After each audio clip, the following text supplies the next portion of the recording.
1, NS Hosa, Axiom Acer, MVP, FX Open, LGIM, AZUBU, Prime, Startail.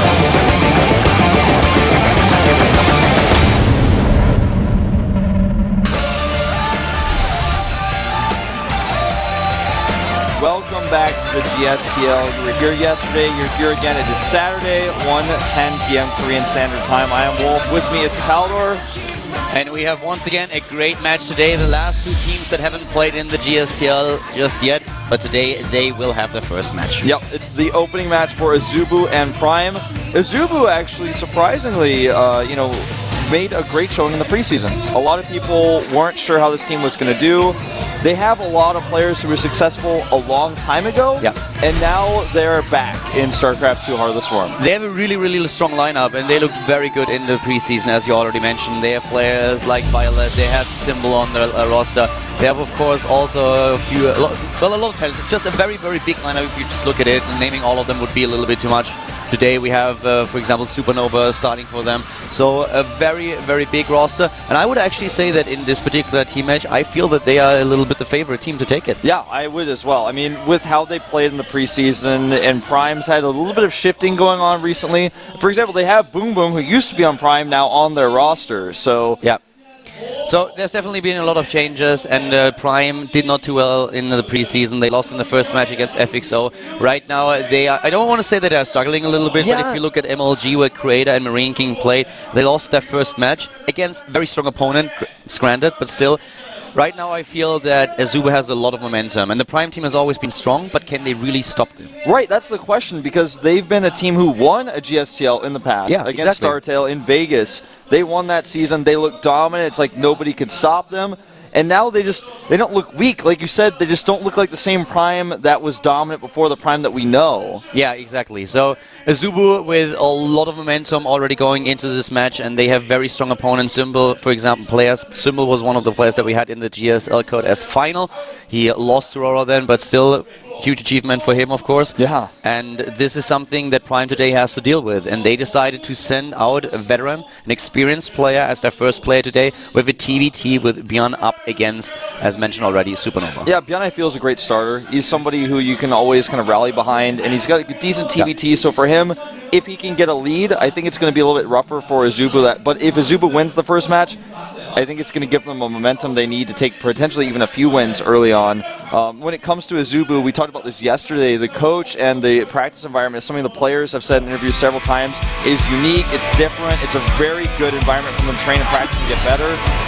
And well, here we have, of course, a quick glimpse at yesterday's match where Sound took down the entire NS Hosa team. So that was very well played by the Terran player for Team Startail. Sutter coach made a very sound choice. Yeah, he certainly did. And we had nothing but sound, and more sound yesterday. He was able to show all sorts of different strategies, from timing pushes to drops to late game. The games were crazy good. They were so amazing, especially the TVZ that we saw. That was really entertaining. And of course, also the build in the first Terran versus Terran. Very technical, down to the T. It was very well executed. So Sound with a great performance yesterday. For NS Hosa, of course, now things are looking a little bit grim. They are already at the bottom of the ranking with -4. That's a little bit rough for them. Now, AZUBU versus Prime today will determine where they rank. Whoever wins can't beat Startail, will be tied for first if they get an all-kill. That's the best they can hope for. So for them, it's not a matter of getting first place. It's just getting that first win. And obviously, this is the beginning of the season, so there's going to be, if you win your game, you're going to be tied with everyone else who won. It's going to develop as we go into this round-robin system. Very different from the older seasons of the GSTL. If you look at the statistics, then Prime with 3 Code S players, 1 Code A player, whereas on the other hand, AZUBU has most of their players still in Code B. Many people assume that this is going to change when the Code A qualifier is live. This is going to happen at the 10th and 11th of April. There will also be a live stream available that we will do more like on a private one, not on the official GOM website, but we got the permission to do that. But you can really see that right now on paper, Prime looks a little bit stronger if you just look at the statistics. But in general, if you look at the lineup, I feel AZUBU has a bit of an edge over them. Yeah, they do. They just have so many good players training together. And when you look at a player like Supernova, for example, You see his results in the preseason. You see his results in the individual leagues. And he's somebody who, I feel like Supernova is a story of somebody who never gave up. He was teamless for a while. He shifted around, even joined MTW for a period of time. He always stuck with it, and AZUBU picked him up. Now he's got a great opportunity. Yeah, and of course, when we're talking about slight advantages, this is of course not meaning that AZUBU is like the highly favorite team here. That's not the case. I actually expect a very close team match, but if I would have to give one team a bit of an edge, it would be AZUBU. Look at the lineup. They've got Genius, they've got Boom Boom, even San, Vines, top, Symbol, Codas finalist, Supernova the starting player, Ganji's on the team, there's the coach. I mean, this team is stacked. Yeah, and well, it's just the atmosphere in the team house, and you can really feel it when the team is in the backstage area, when they're talking to each other. They definitely have a lot more momentum going there. The one Prime player, he wants to get out of here. Yeah, he's in the wrong place at the wrong time, but Violet's still being friendly to him, asking him to stay. That was not asking, that was basically like forcing him down. That was, listen, if you don't stay here, I'm going to six-pull you. Here's the Prime roster, though. We have Barbie Prime, someone who seems to be quite close to the Prime coach, Classic, Björn, Maru, Creator, and new players like Amir, Terror, and even Lucy. Yeah. Barbie Prime, of course, has one job in the team, and that is looking sexy, and she does do it very, very well. She's quite professional at that. Yeah. I would agree. And there's Maru himself, the Marine Prince, Marine King over there on the side next to a yellow jacket, and Creator standing in the corner. There's Björn, and there's Barbie. And don't get your hopes up, guys. She's the girlfriend of the coach. Yep, this is true. And the camera loves her. Certainly does. I don't know how much she loves the camera. It's a one-sided relationship. At least the camera guy has the thing for her. Here are some of our fans here in the studio, and I have to say, the studio is always packed. There's always people here, I mean, more so than we're in the Mokdong studios ever. Yeah, definitely.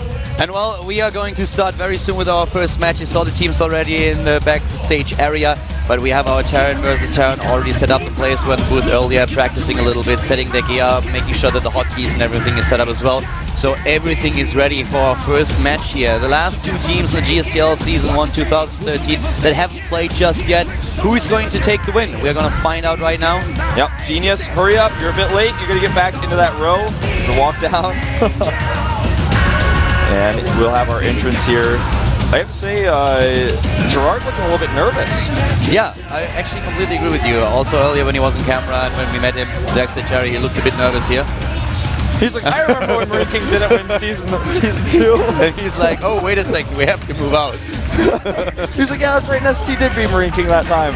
He walks down. That's our Hall of Fame we have in that walkway. You can see the pictures there. You can't see exactly what's in them, but it is basically all the winners of Codas and the GSTL. Here we have our two teams, of course. I'm really excited to see who comes out for both of them today. I want to see Marine King, I want to see Creator for the Prime team. On the other hand, with AZUBU, I would love to see Violet. I would love to see Symbol. Yeah, Symbol is someone I think that anybody would love to see come out, especially in Heart of the Swarm.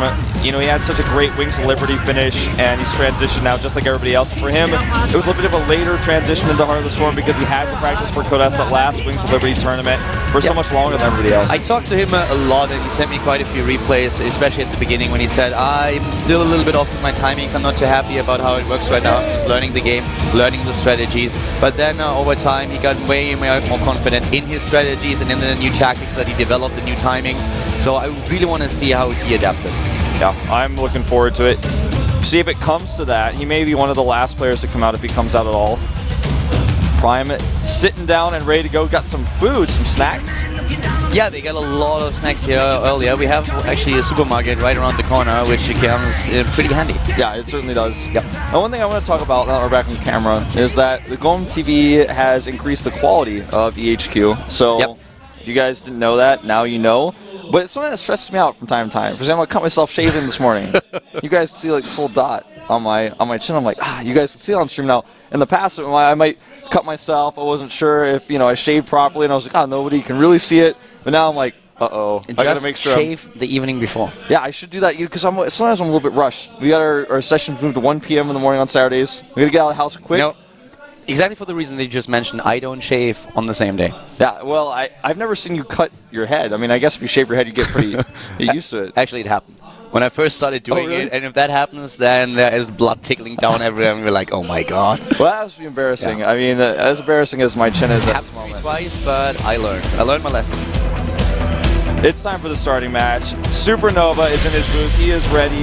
Played in the preseason.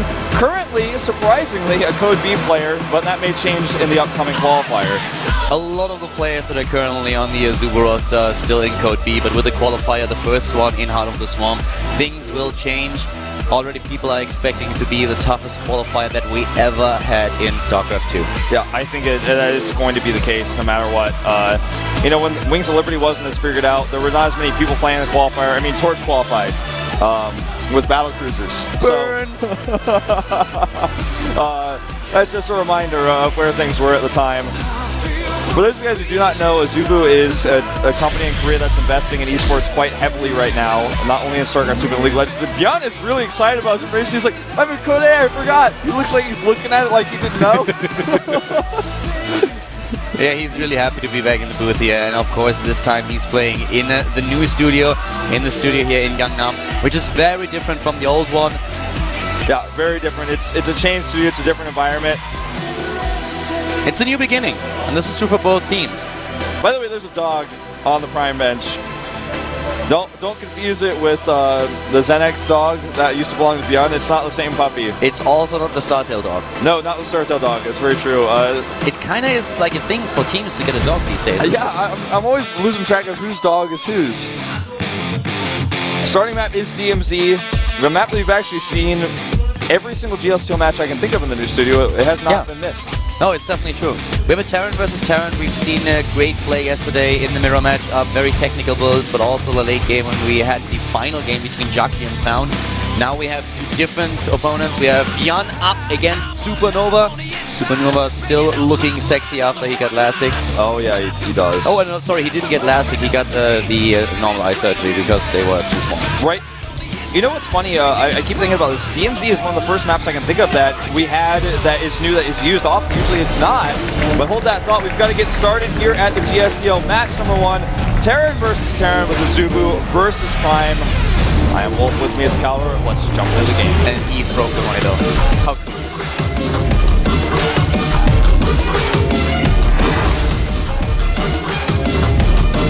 Starting to the bottom right of the map in red, we have our first Terran play in this first opening game, the GSTL between Prime and AZUBU. It is AZUBU Supernova. Supernova. So what happens when your star gets too old, it explodes.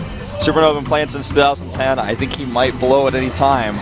Well, he certainly needs a good performance against his opponent to the top left. This is not an easy opponent. This is Bjorn Prime.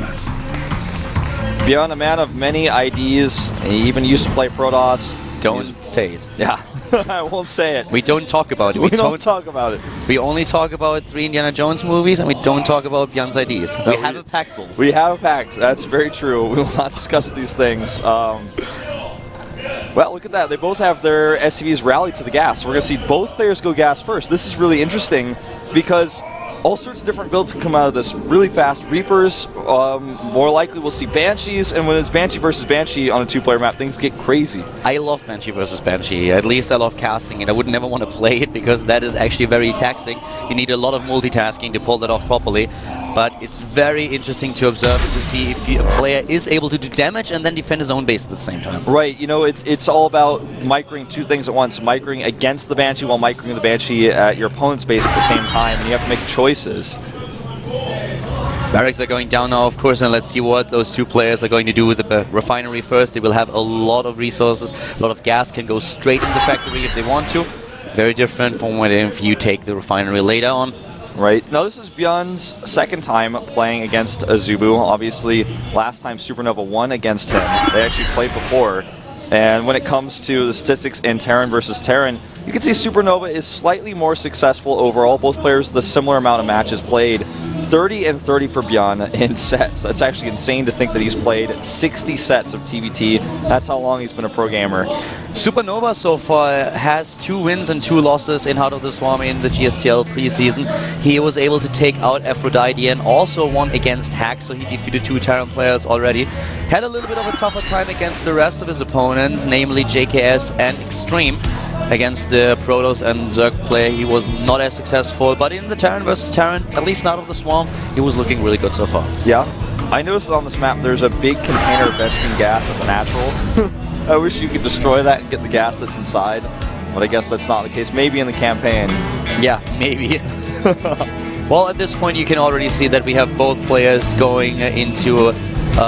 one player going into the double gas. Both of them are going into the starboard play right now. Yep, and this is going to be an easy way to deny the scout. Nice micro on the Marines, does not see the factory nor the starport that's hidden. And as you said, we had a double gas first for Bjorn. And it looks like we're going to see the fastest possible Banshee out of Supernova, but I don't think we'll see Cloak simply because it doesn't have a second gas. One of the things that we unfortunately can't rely on today either is our own observing computer, so that we can double check specific things and also highlight different accounts for you. Legend, of course, doing an awesome job as always with the observing, but that's definitely something that will change in the future, that we will also be able to just look up things again. Yeah. Need be. Yeah, that will change in the future, but as for now, we are using the tools we have. We don't mind moving out with a few Marines. You see this sometimes in Terran versus Protoss, usually a little bit differently. In this matchup, it can be quite deadly if you're playing a risky build, if you don't have a bunker, or if you don't scout it. We don't mind immediately burrowing at the Zalnaga Watchtower.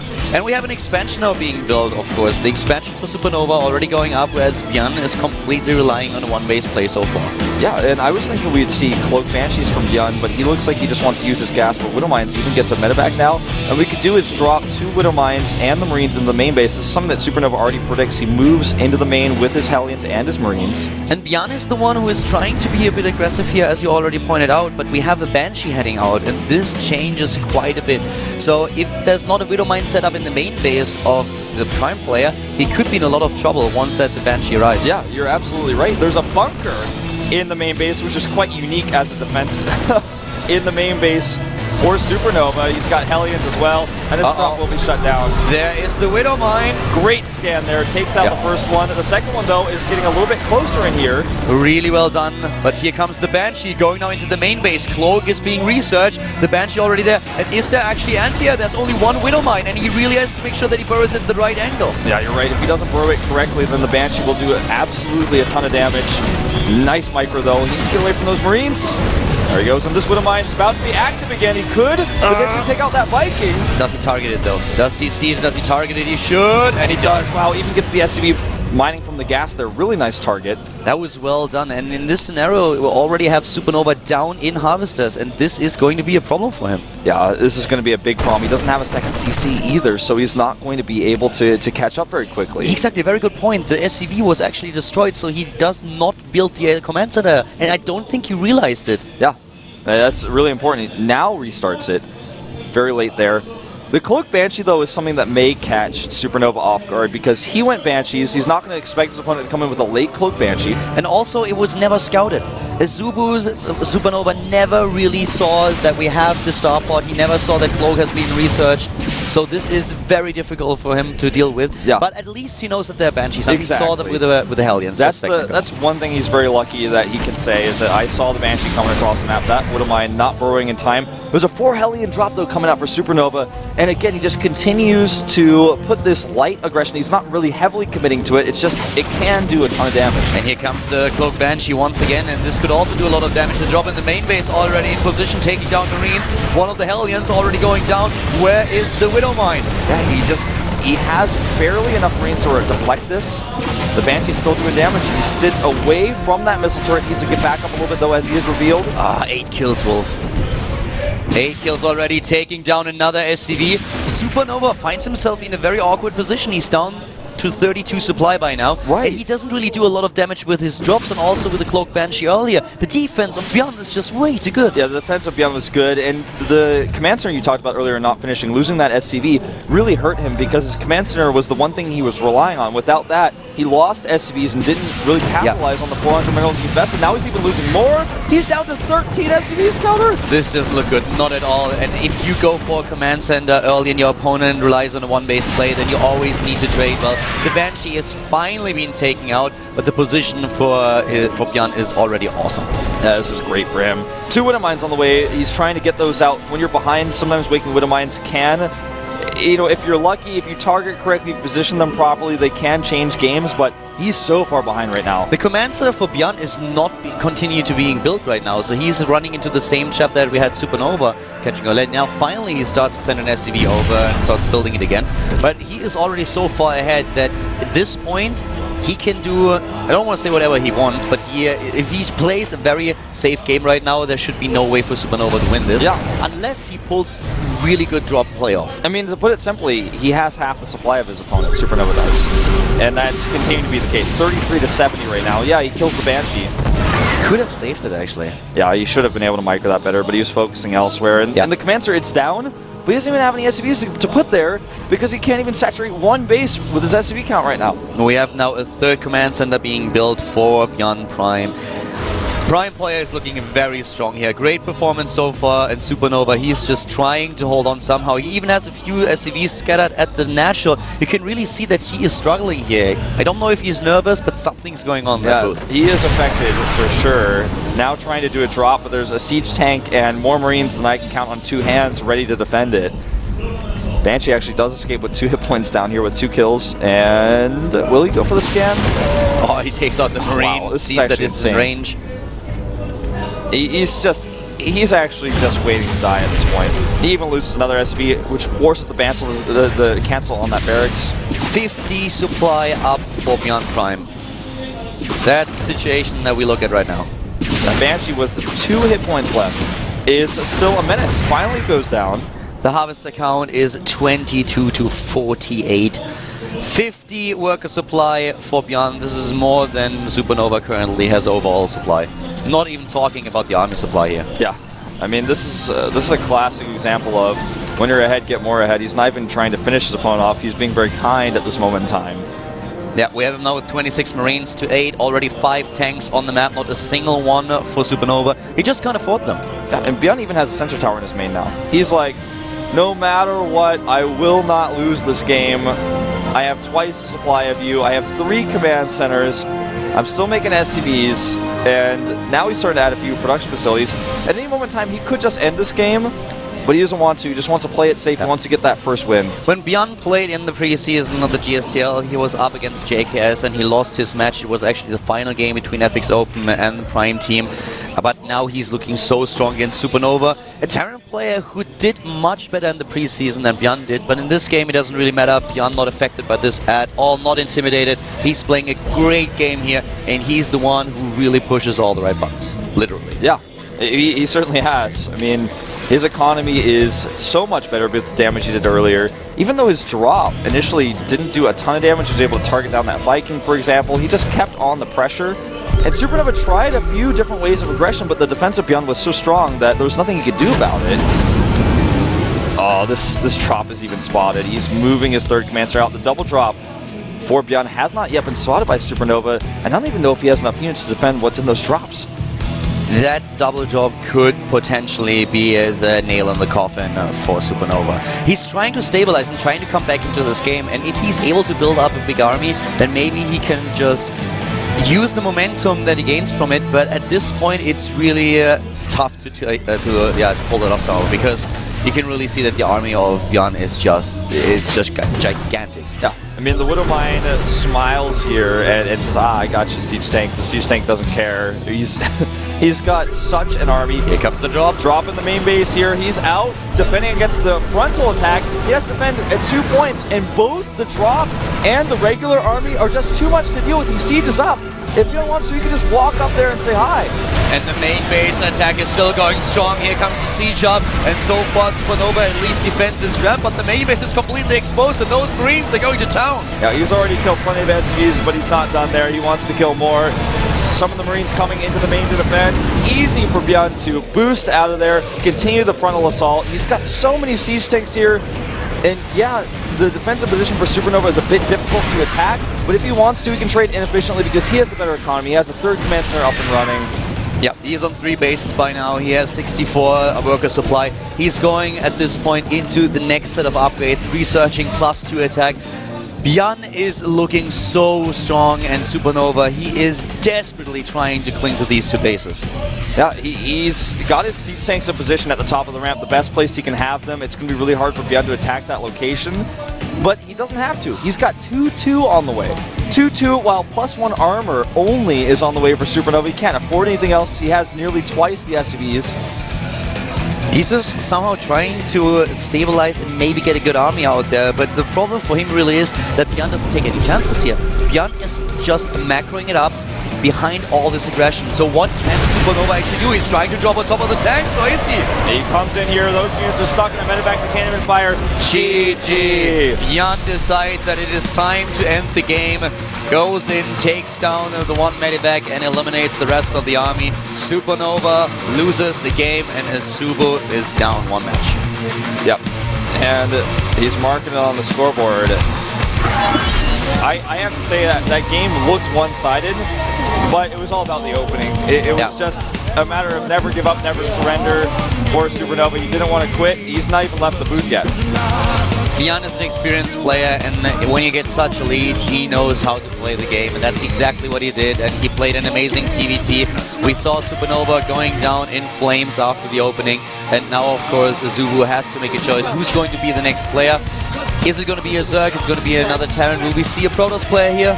Yeah, it's a really good question. I don't even know. I can't predict. I think Supernova will definitely wait. He'll probably come out. I mean, it's not Supernova, excuse me. Symbol will probably come out a little bit later. Who would you send? I mean, you could send somebody like Genius right now. He's not somebody you have to wait until the end for. The one tricky thing that you always have, I feel, with Out of the Swarm right now is that you don't really know how the players all adapted. So you don't know, okay, is this a player who plays, for example, against the Zerg with a Bio Widow Mine? Is it a player who tries to go for a different strategy? In Heart of the Swarm, you have many different ways of what you can play. You have different choices than you had in Rings of Liberty. So I feel we don't really have the information out there to say who would be the best choice next, because there's no data available. Exactly. There's no data right now in Heart of the Swarm, simply because 2 main reasons. First of all, it's a new game, and because the leagues are restarting right now, there's not a lot of individual leagues. Code S hasn't started yet. We had a few overseas tournaments. We had IM, we had MLG, but has Bjorn played in those tournaments? No. So how do you even study or prepare for him? What style is he going to use against Zerg? You just don't know. Exactly. But the AZUBU team, they have to make a choice, and it is going to be... It is going to be... Vines. Vines, wow. Vines lost some weight, man. I didn't even recognize him at first. I did not expect this. I did not expect him to come out. Yeah, you know, I was thinking if it's a Protoss, it's Genius. And I saw Ganji on the side, I was like, really, you want a TVT again? But you know, if I had the depth of the lineup that AZUBU has, I would just prepare for the scenario, okay, what happens if Supernova loses? Who are we going to send out? Players like Genius, like Symbol, like Violet, you can use them later on. They are players who are strong against a lot of races. They are players that have so many different strategies up their sleeves. Vines is a player who is not as high profile as the 3 that I just mentioned are right now. So he could be a sniper. He could be the one who is designed to take Supernova down in case... Bjorn down in case Supernova loses. Right, and I think this is probably what we're going to see from him. We won't know the map until we get back from our 5-minute break, so sit tight. When we come back, we'll have the former OGS player see if he can put himself on the scoreboard.